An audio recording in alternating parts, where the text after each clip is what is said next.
Hello everyone, इस video में बात करेंगे कि 2 दिन में एनवायरनमेंट की जो घटना चक्र पूर्वावलोकन है उसको कैसे कंप्लीट करें। ये आप देख सकते हैं 2023 का एडिशन है।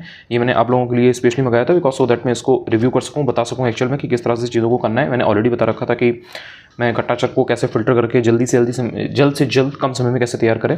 सो बात करते हैं इस बारे में। देखिए, एनवायरनमेंट की जो पूर्वावलोकन है ये आपके सामने है, ठीक है। सामान्य अध्ययन पूर्वावलोकन पर्यावरण पारिस्थितिकी की इंग्लिश में भी आती है, हिंदी में भी आती है, तो सो कोई प्रॉब्लम नहीं है।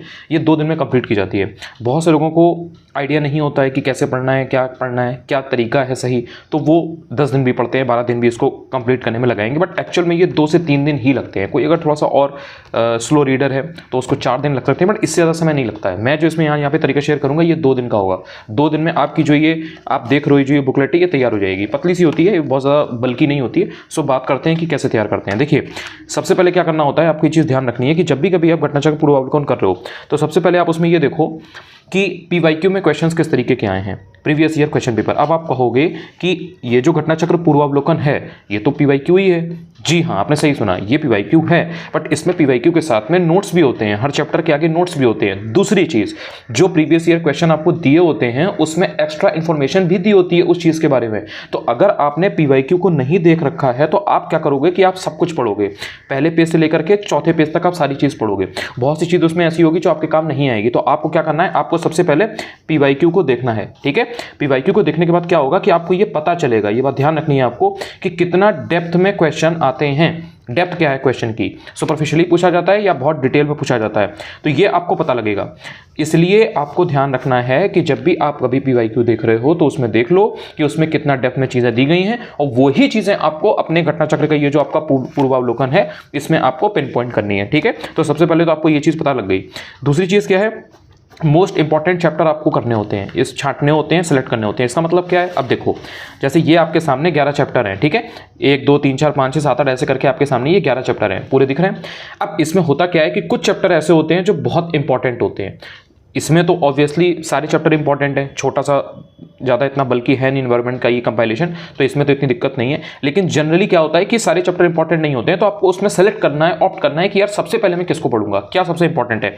इसमें भी अगर बात करें इन 11 चैप्टर्स में तो सबसे इंपॉर्टेंट पता है आपको कौन से हैं। ये जो 7वां चैप्टर है आपका अभयारण्य एवं जैवमंडल रिजर्व, ये बायोस्फीयर रिजर्व वाला चैप्टर, सेंचुरी वाला चैप्टर सबसे इंपॉर्टेंट है। इसके साथ में प्रदूषण का चैप्टर यानी कि पोल्यूशन, इसके बाद में जो आपका अल्टरनेटिव एनर्जी है, वैकल्पिक ऊर्जा, 8वां चैप्टर, ये जो आपके 7 8 और 9 हैं ये मोस्ट इंपॉर्टेंट है। जल संरक्षण यानी कि वाटर कंजर्वेशन से कुछ एक्ट वगैरह कुछ चीज़ें आती है, लेकिन ये उतना इंपॉर्टेंट नहीं है। इसके बाद में जो green house effect and climate change है ये बहुत इंपॉर्टेंट है, चौथा। थर्ड पर जो आपका जैव विविधता है यानी कि biodiversity, this is very important. And पर्यावरण और सतत विकास, इससे आपने देखा होगा सतत विकास से सस्टेनेबल डेवलपमेंट से 4 क्वेश्चन केवल यूपी पीसीएस प्रीलिम्स में आ गए थे। So this is also very important. तो मैंने आपको बताया कि ये 11 चैप्टर इंपॉर्टेंट है, लेकिन इनमें ये 4-5 चैप्टर सबसे ज्यादा इंपॉर्टेंट है। इकोसिस्टम से रिलेटेड कुछ टर्मिनोलॉजी होती है वो आ जाती है। कभी कभी आपसे जो जैसे सीयर पूछा गया था, इसी तरीके से कभी कभी आपसे जो सीक्वेंस होता है वो पूछ लेता है कि इकोसिस्टम में सीक्वेंस क्या होता है, एनवायरमेंटल की और कोई आपसे थीम वगैरह पूछ लेगा। तो उस तरीके से रिलेट कर करके क्वेश्चन आते हैं। लेकिन ये जो चैप्टर है आपके, जैसे ग्रीन हाउस इफेक्ट हो गया, यूपी पीसीएस 2022 का पेपर उठाइएगा, उसमें देखिएगा उसमें लॉन्ग वेव टेरेस्ट्रियल रेडिएशन पूछा है। वो ग्रीन हाउस इफेक्ट ही होता है बेसिकली। वो जो रेडिएशन नहीं जा पाती है तो उस वजह से जो गर्मी हो जाती है एटमॉस्फेयर के अंदर, तो वो सारी चीज़ें आपके ग्रीन हाउस इफेक्ट में आती है। तो वही यहाँ पे घुमा के पूछा था इसको, चाहे आप एनवायरमेंट में ले लो चाहे आप ज्योग्राफी में ले लो।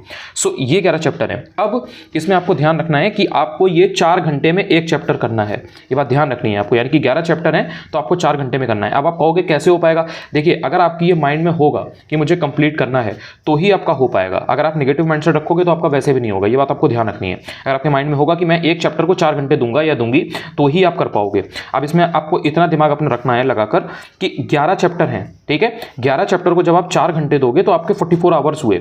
4 घंटे चलो मैंने आपके मान लिया कि आप और थोड़ा सा टाइम लोगे, कोई अगर स्लो रीडर है आराम से पढ़ रहा है तो वो अपनी लेफ्ट ओवर चीजें 4 घंटे में कवर कर लेगा, ठीक है। तो कुल मिलाकर के आपने देखा कि 48 घंटे में 2 दिन में आपकी चीज़ें तैयार हो गई। उसके बाद में सिर्फ और सिर्फ रिवीजन रह जाएगा। रिवीजन का अपना डिपेंड करता है कि किसी का आपका कौन सा चैप्टर वीक था, किसमें आपको ज़्यादा ईयर्स एंड डेटा याद करना है, कहाँ पर कॉन्सेप्ट समझने में आपको ज़्यादा दिक्कत हुई, तो फिर आप उस तरीके से रिवीजन करोगे। लेकिन अगर आप मोटे मोटे तौर पर देखो तो ये 5 चीज़ें होती हैं कि आपको सबसे पहले पीवाईक्यू देखना है, उसके थ्रू आपको इन डेप्थ एनालिसिस आपकी हो जाएगी कि आपको कितना डीप में जाना है, कितना आपको ऊपर से पढ़ना है। देन आपको मोस्ट इंपॉर्टेंट चैप्टर छाटने हैं, उसके बाद वो चैप्टर उठा करके आपको 4 घंटे उस चैप्टर को देने हैं। इस तरह से आपके 11 चैप्टर हैं, एक चैप्टर को आप 4 घंटे दोगे, 44 घंटे आप इसको दोगे 44 आवर्स, कुछ बचा हुआ है तो 4 घंटे और दे दोगे, देन आपके 48 घंटे यानी कि 2 दिन में कुल मिलाकर के आपकी इन्वायरमेंट की ये तैयार हो जाएगी। ये आपके 11 चैप्टर है। अब ध्यान से सुनो, इसमें भी कुछ कुछ चैप्टर जो इंपॉर्टेंट हैं उनको कैसे डिकोड करते हैं। जैसे मैंने ये बता तो दिया आपको कि ठीक है 4 घंटे में ये होंगे, लेकिन 4 घंटे में एक्चुअल में एक चैप्टर कैसे होगा, अब ये भी इंपॉर्टेंट है। तो अब इसके बारे में बात करेंगे नेक्स्ट वीडियो में। उसमें मैं सबसे पहले जो आपका चैप्टर है मैं ये लूंगा 7वां chapter, because this is very important. आपने देखा होगा हर साल बायोस्फीयर रिजर्व हो गया या सेंचुरी हो गई, नेशनल पार्क हो गया, वाइल्ड लाइफ सेंचुरी हो गई, बर्ड सेंचुरी हो गई, बटरफ्लाई कंजर्वेशन हो गया, इन सबसे रिलेटेड क्वेश्चन आते रहते हैं। सो सबसे पहले ये 7वां चैप्टर जो है इसको डिकोड करेंगे और देखेंगे कि ये 4 घंटे में इसको कैसे तोड़ा जा सकता है।